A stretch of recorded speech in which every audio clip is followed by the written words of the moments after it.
महायुती सरकारची आज वर्षपूर्ती आहे। देवेंद्र फडणवीस दूरदृष्टी असणारे नेते आहेत असं रवींद्र चव्हाण म्हणतात। राज्यात सरकारकडून गतिमान विकास सुरू आहे असं देखील चव्हाण यांचं म्हणणं आहे। समृद्धी महामार्गामुळे विकासाला गती मिळते।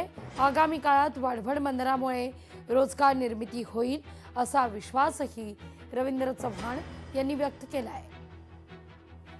कशा पद्धतीने त्यामध्ये पुढे जाता येऊ शकतं त्याची खऱ्या अर्थाने सुरुवात जर कोणी केली असेल तर ते आदरणीय महाराष्ट्र राज्याचे लोकप्रिय असे मुख्यमंत्री देवेंद्रजी यांच्या नेतृत्वामध्ये महायुतीच्या सरकारने केलं आहे असं मला सांगायला आनंद होतो।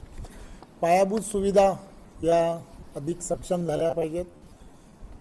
वाहतुकीच्या कोंडी या शहरांमधल्या संपल्या पाहिजेत। या दृष्टिकोनातून सुद्धा काम हे सरकारच्या माध्यमातून मोठ्या प्रमाणामध्ये सुरू झालं आहे।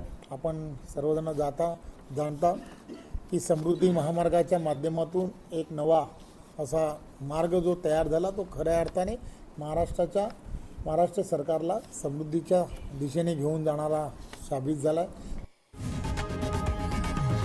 लोकशाही मराठी ऐका, पहा, जागरूक रहा।